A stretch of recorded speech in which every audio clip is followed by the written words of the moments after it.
20 drivers from 10 teams, ready to throw down the gauntlet and fight for the ultimate prize in motorsport, the Formula One World Championship.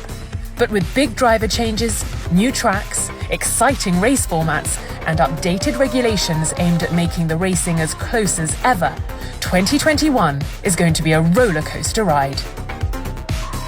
The return of two-time world champion Fernando Alonso to the grid has pleased drivers and fans alike, rejoining the team that gave him his greatest success, albeit with a brand new look and feel.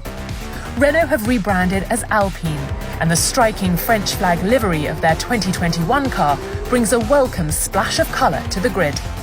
And there's a second new name in the paddock.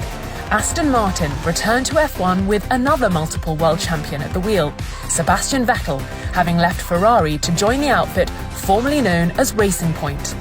A perfect blend of youth and experience at Red Bull, who bring in Sergio Perez to partner Max Verstappen, while Carlos Sainz gets a coveted Ferrari drive following 2 outstanding seasons with McLaren. He's replaced in Woking by Daniel Ricciardo, who'll race in Papaya alongside Lando Norris. Pierre Gasly is joined at AlphaTauri by Formula 2's Rookie of the Year Yuki Tsunoda. And there are big changes at Haas, where 2 new rookies grace the grid, in fellow F2 graduates Nikita Mazepin and Mick Schumacher. 2021 will see the debut of the world's fastest street circuit, as Saudi Arabia becomes the 33rd country to host a Formula One Grand Prix in Jeddah in November.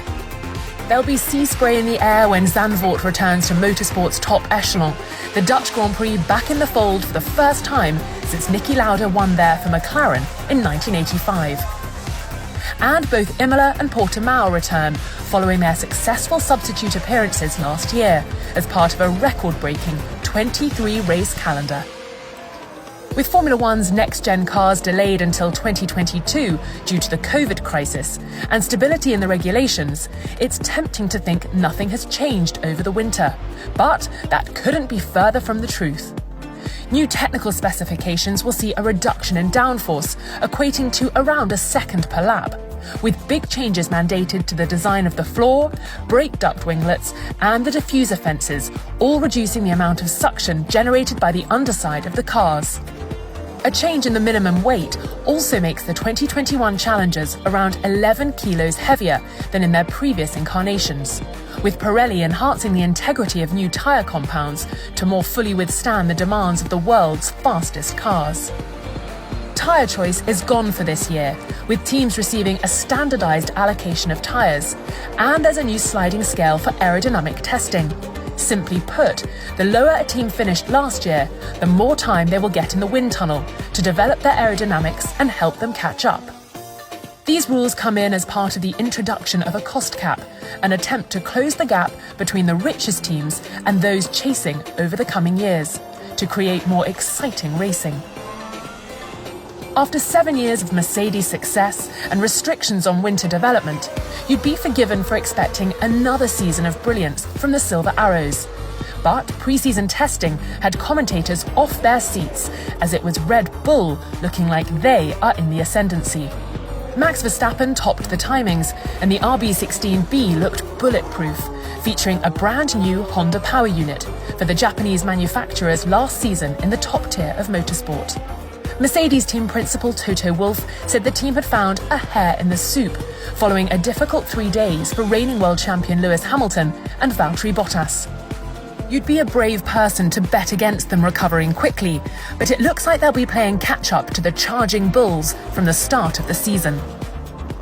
McLaren were third in the 2020 Constructors' Championship and look like they're there or thereabouts again with a new Mercedes power unit, though they'll have to be at their best to fight off the challenge from Aston Martin, Alpine, AlphaTauri, and a resurgent Ferrari, who could all be in the mix for points and podiums.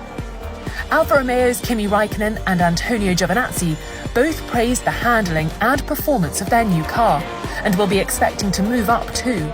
And while Williams have also made gains, neither they nor Haas expect to make huge leaps in performance this year, with the majority of their development resources already looking ahead to 2022.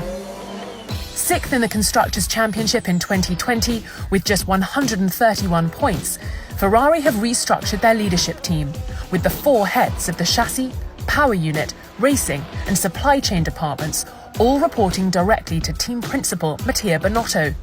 Enrico Cardili has taken over as head of chassis engineering in the wake of Simone Resta's switch to Haas, a move designed to bring the American team's engine supplier closer to its client. Williams' new owners have appointed the highly regarded Jost Capito to the role of CEO, with Simon Roberts made team principal on a permanent basis, as the Grove outfit enters the first full season of its new era. And there'll be no team principal in a new-look leadership structure at Alpine. Former Suzuki MotoGP head Davide Brivio joins as racing director, leading the team alongside executive director Marcin Bakowski. The fight continues off-track, with Formula One doubling down on its commitments to improving sustainability and also diversity and inclusion initiatives that will create positive and long-lasting change in programs across the world. We'll be right there as the action unfolds, getting the stories that matter and delivering all the action and analysis across F1 TV, Formula1.com and social media. There'll be fights, tears, drama and excitement. We've got new teams, young drivers with something to prove, and a few others with plenty more to give. Drivers rested, cars tested. The lights go out for race 1 on the final Sunday in March. It's time to go racing.